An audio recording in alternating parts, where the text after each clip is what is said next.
Hey, what's shaking, everyone? So today's going to be a bit of a different type of video. I'm just going to have the B-roll play over top of me breaking down the DNC and the RNC, going night for night, seeing who had a better showing on each evening, as well as kind of wrapping it up with the presidential speeches and the overall tone and tenor of both conferences. So we'll start with the Dems on night one. It's easy to pinpoint the most noteworthy speech. Michelle Obama did her damnedest to try and sow the seeds of misery and destruction caused by Democratic leadership, or rather lack thereof. Just as an early challenge, if you decide to watch the speech, it's worth watching because she can deliver a pretty good speech, but pause at any single moment and try not to land on a single frame that doesn't look like she's in anguish or even downright miserable about having to do this. So I want to highlight the first couple of minutes, where you hear Michelle use terms describing the ideal president as someone who is clear-headed, someone who can speak and make markets move, or start wars and broker peace. You know, if you just read that part of the speech, any Republican could use those words to accurately describe President Trump, instead of asking the audience to suspend their cognitive dissonance long enough to apply it to a man who can't recall where he is, what financial recession he caused, or which wars he voted for and backed. Later in the speech, she brings up empathy and how important it is, and holds it against Trump as something he's incapable of. You know what, somebody should ask the likes of Ben Carson, Candace Owens, Brandon Tatum, the Hodge twins, about how empathetic anti-racist Democrats can be on a daily and hourly basis. She kind of meanders about the rest of her speech and gives Joe Biden offhanded compliments like he's a decent man, or, you know, Joe's not perfect, because that's what we really look for in a president, an average man of average ability. The rest of night one was filled to the brim with a host of also-rans like no one's favorite governor of Ohio, John Kasich, looking like I am loser, while attempting to co-opt Brandon Strzok's wildly successful walk-away movement. You literally have to be a lead paint aficionado if you believe anybody is flipping from red to blue during this go-round, John. But we can't move on from day one without mentioning the Statler to Kasich's Waldorf, Bernie Sanders. The old socialist shitbag himself babbled on about free stuff and a hatred of Trump. To be perfectly fair, though, he was about the only person to bring up any sort of policy on the night. Over on the RNC side for night one, the theme was the land of promise. It was more or less just different flavors of how well the country was doing before COVID hit, and a fair amount of lionizing Donald Trump as a hero and a savior. Also, there was actually a fair amount of ideological diversity from the right on the night, with former Never-Trumper Nikki Haley being the final speaker on the night, and Don Jr. delivering his speech how the president really wants to talk to the public on every single day he has to make a public statement. Two notable speakers on the night were the McCloskeys from St. Louis, who prophesized that the violence from the riots would continue throughout different neighborhoods of hardworking individuals left unchecked. But the uncontested highlight of the night was Cuban immigrant Maximo Alvarez, successful businessman in South Florida, delivering a spine-tingling speech that was emotional, relatable, and prophetic. If you want a single case to put down socialism in America, have his speech on loop at the immigration office. He decries the subversive techniques of the left as the sound of jackboots that they truly are. It was incredibly powerful, and I encourage you to watch it.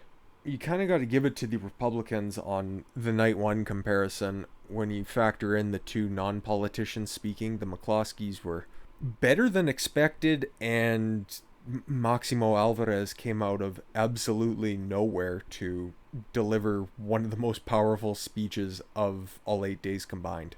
But the DNC also had some heavy hitters as well in the form of Mike Obama and Bernie Sanders, but the GOP didn't have anything nearly as disastrous. That was the meme of all memes, Billy Porter doing a spastic rendition of For What It's Worth. Fucking oof. So night two for the Dems was hilarious, to say the least. There was Ocasio-Cortez being brought in at the last second to nominate Sanders. It was more or less a formality, as he was still technically viable, as he had won delegates prior to the convention. Post-speech, AOC spurred out on NBC over what was mischaracterization. Funny how it doesn't feel so great when the saddle is on the other horse. But a nominee for the most tone-deaf move of the entire year so far is having Bill Clinton speak on the same day he had pictures revealed with accusers on Jeffrey Epstein's island. Clinton had the fucking audacity to excoriate Trump for conduct unbecoming of a president in the Oval Office. A man who has been documented and charged with grabbing more pussy than the SPCA and making an intern snatch do a Groucho Marx impression. Holy shit, guys. How dumb do you consider your audience to be? The Republicans had a whopper of a night too, in contrast. Nicholas Sandmann got to live out everyone's dream of bitching out CNN on CNN and finally being able to set the record straight. Trump made an impromptu appearance to pardon John Ponder, who is an ex-felon and founder of Hope for Prisoners. The video package also highlighted the friendship that forms between Ponder and Rich Beasley.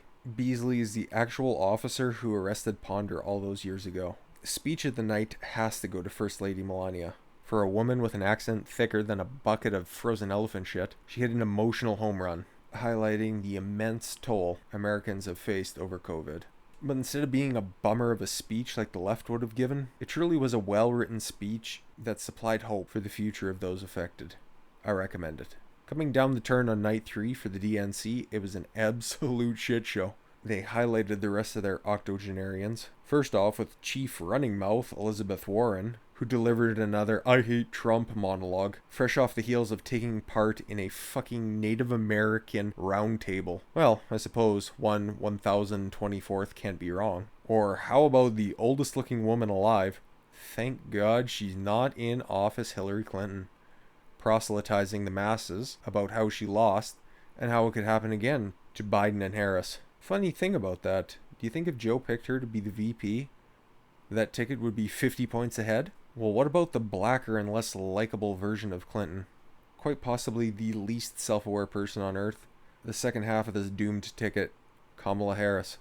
She sure did nothing to quell those suspicions that she would be the one running the show, making her entire speech a public recreation of jacking off into the mirror. But top honors on the night lies with the deporter-in-chief himself, Barry Obama, pulling out all the old tricks like crying on command and making everything about race. But let me be clear, it was totally full of manipulations and hyperbole.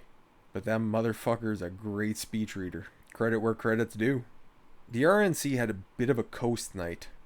VP Pence and his wife made strong, albeit forgettable speeches, but Kayleigh McEnany put to rest the unsubstantiated claim that President Trump is or has ever been a sexist, highlighting how she has always been listened to, promoted, and worked hard for somebody she believed in, and somebody who had belief in her. Now, instead of switching to the DNC for their Night 4 wrap-up, I'll summarize it with one line.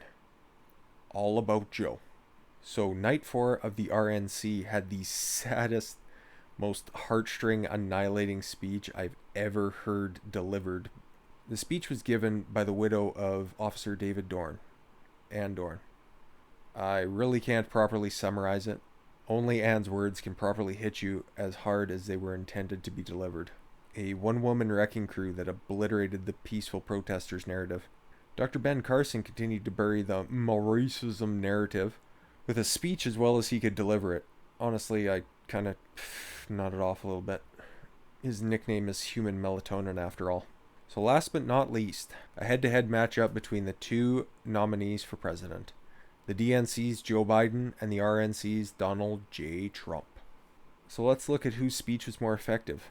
The bloviating billionaire with the roadkill stapled to his Cheez-It-toned scalp, or the suspected pederast from Delaware. Joe delivered a dark, plagiarized 20-minute tome about the importance of perseverance, attacked Trump on issues that had no right answers, and accusations of racism and bigotry to follow. As senile as this old fuck is, I truly believe that he thinks he can actually guide the USA to a more prosperous future. Too bad he can't stay awake long enough to remember where he left the keys to the castle. Trump, on the other hand, touted the accomplishments of the Republican Party, the prosperity of the nation prior to the China flu, and took several digs at the Democrats' utter ineptitude and Joe Biden's inability to do anything remotely productive in 47 years of public life. His speech, by the way, was 70 minutes long. Just remember, Joe Biden's was about 20. Trump, to his credit, delivered his speech with the same tone, the same tenor, from beginning to end. Rather impressive. So to wrap it up, it's clear to me, the Republicans fucking smashed their 4 days. And that's not just my opinion. Trump's daily approval rating went up every single day the convention went on. Whereas Sleepy Joe failed to raise his poll numbers a single point in any major poll post-convention. Honestly, it's going to be a massacre in November. In my opinion, the only way Joe has a shot is if he tries a Clinton-esque tactic of wholesale kidnapping of Republican ideals in respect to law and order, just like Bill Clinton did with Republican economic policy in 1992. And it might not be that far-fetched. The media is already running cover in regards to the riots for Biden and the Democrats by finally condemning them. It's a long shot. It's not going to work, but it certainly is an option. Hey, stranger things have happened. And the average sheep that watches CNN and MSNBC is ripe for brainwashing. I can't wait for the debates.